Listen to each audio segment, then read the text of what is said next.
Welcome to Germany. Welcome to Germany. Well, I'm happy for you. Welcome to Germany, Chidima. Oh. Daalụ nụ ndị be anyị unu n'anya iru bụ mpole na pole na ọ bụ maka gịnị ọ bụkwanụ Maazị Chinedu ndị ọzọ ala ndigokwe gbozaa na mba Germany ịchọrọ ime ekieto Germany kpọtụrụ anyị jos si kọntaktị sikwa ndewo si dị ije si daalụ unu n'anya n'ihe onyonyo a ga-apụta kịta unu ga-afụzi ndị na-ala ndịkwa gboza agboza ọzọ ka ga-abịakwa ọ bịakwa mma na-ewepụtakweli ya unu n'anya I know na Newberg Airport now. Let me pick each of them. Most Nigeria happened Nigeria yesterday night. So flight far arrival. So I come next now. Oberogi no gapata. So from the board here, the flight far arrival. So about 20 minutes ago. So Oberogi now she will be out from the airport. So I need to here. Welcome to Germany, Chidima. Welcome to Germany.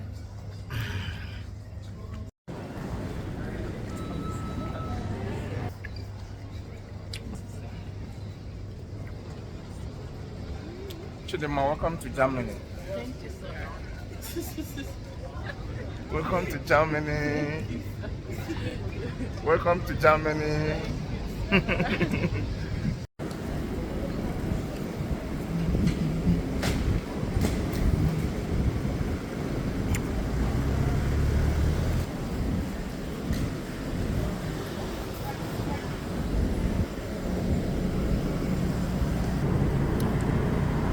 Welcome to Germany. Well, I'm happy for you.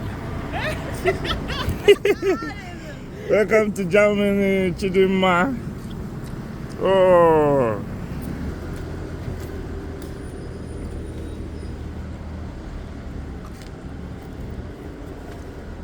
ọkwụ na-afụgo ka o si wee gaa ọ bụ be ndị ọcha ka fa ga-ebi ịghọtago fa ga na-eli nri a na-akwụfụ ụgwọ nha fa na-agakwa skuul nya bụ before 3 years ihe niile emechago onye ahụ level ya lia vom ihe erutenwukwe nwa nwanne gị maọbụ nwa gị maọbụ oyi gị nwaanyị maọbụ nwunye gị ọ bụ ndị dị gị na 18 to 26 unu aghọtago ihe a bụ jenu nya bụ nye na anyị akara ịfụnanya ma kesakwa anyị tag ya na ndị mmadụ ka fa kwete na ọ na-eme solu ụgbọ na-aga aga o ekpere anyị kpere Chukwu ga-aza aza otego nwoke ji wee bili n'ịtụ aja anyị ga-agbazụ ụgbọ na-aga aga ndewono ka emesịa